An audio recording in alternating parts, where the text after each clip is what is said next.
What's going on, guys? Justin with Interstate V-Twin and Tuning.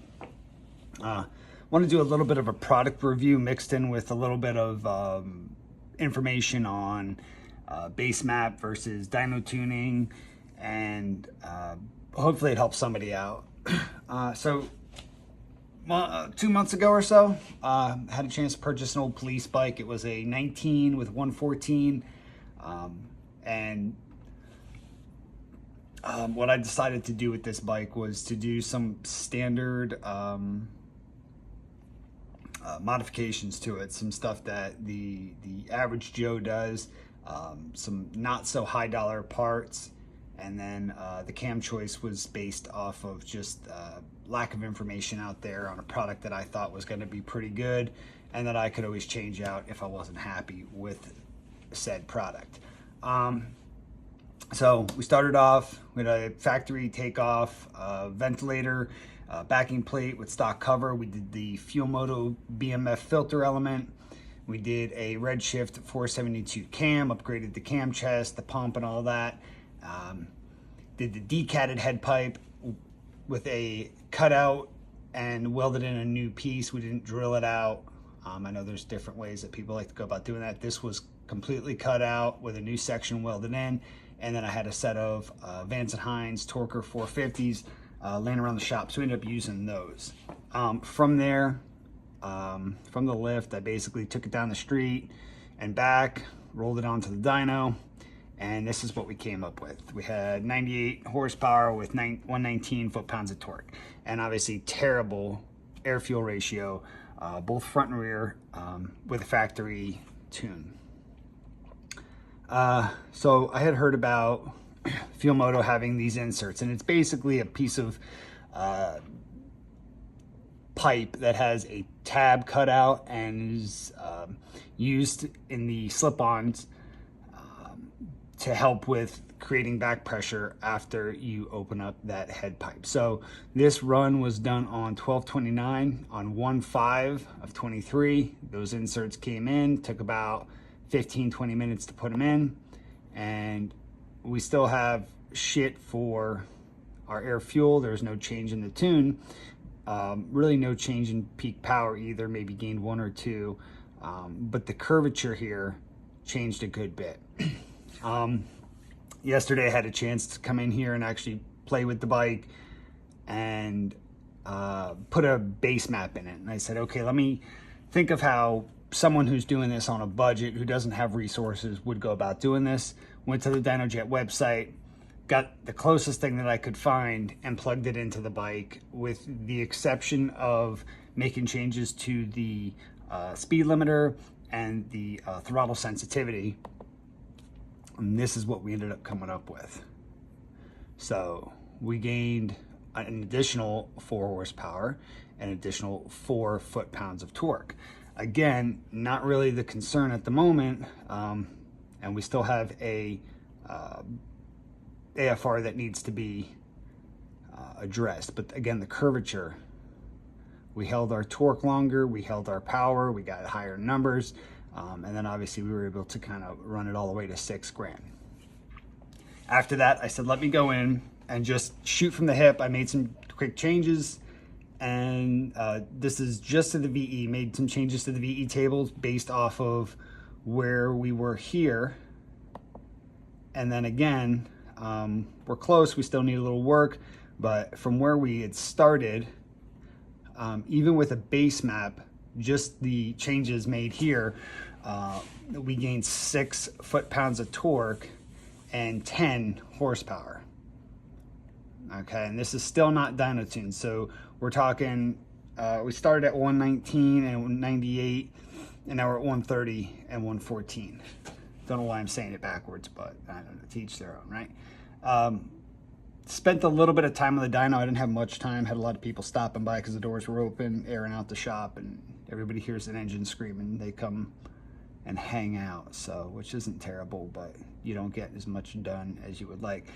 So we spent a little bit of time on there, and I'm still a little lean in a lower RPM, so I'd like to fix that, but you can see the difference. And let's go back to, okay, so obviously you don't want to do these things to your bike, and obviously I have a cam, and you shouldn't, if you have a cam, you definitely need a tune, let alone air filter and slip-ons and head pipes and all that stuff. Stage 1, stage 2, if you want to call it that. So we'll go to the average Joe plugging in a base map and thinking he's okay versus actual time on the dyno. So like I said, I'd still like to clean up this lower RPM. I got the higher RPMs are pretty close to where I guess we would want to leave those alone. I'm gonna spend some more time on it today, but I had time to make this video. I don't have a terrible glare. I found a spot in the shop where there's not a terrible glare on the screen.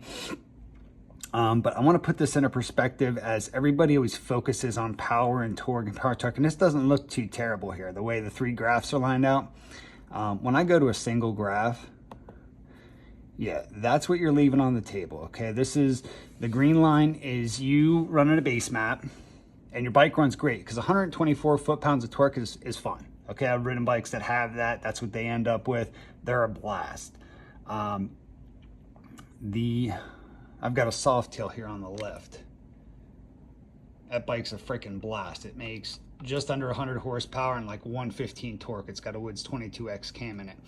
And then obviously the D&D Fat Cat and Fumoto air cleaner, and it weighs nothing. It's a fun bike. So 124 and 104, that's a fun bike to ride. You're never gonna question it. But even though we did go a cheaper route, some of you that have spent some really good money on some really high dollar parts, I mean, you could be leaving a good bit on the table.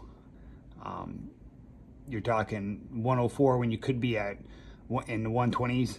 You're talking 124 when you could be creeping up on 140. So you guys are spending the money. Find someone in the area. It's super easy to find somebody, even if you're not coming here. Find someone who's got a reputation for knowing what they're doing with the dyno, and make sure that the bike is tuned properly, because you're leaving, this is all dollars. This is all dollars and cents in this center section. It's all dollars and cents, and you feel this shit right from the get-go. Right at 20, you're at 120 foot-pounds of torque at 2,500 RPM. That's fun. That's where all the fun happens. And this is, again, a decatted head pipe with some I can't remember how much the inserts were. I think they were like just over $100 on a set of slip-ons that get shitted on daily on forums.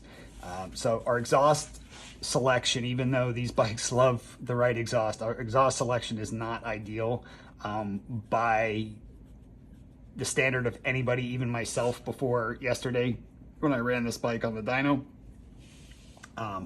Our filter element is just basically a change of filter element. I did run the 2. If you're familiar with the ventilator, it's got the oval. I ran basically, drilled a hole here and here, ran the 2 tubes down, and then did a Y underneath the backing plate. Aside from that, I mean, there's not a lot of information on the Redshift 472 cam. Like I said, I kind of was leaning towards the Star 3030. I did a road glide a few months back, and I really liked how that bike responded. I spent a lot of time on the dyno with that bike as well, and you know, these parts get expensive. So if you're running around with a base map, or you're running around with dyno, this is literally, I mean, we're talking, these are Screaming Eagle 131 with a Screaming Eagle tuner. These are the numbers we're seeing with that bike. So factory 131 under warranty is 50,000 mile police bike. We'll give you a run for your money.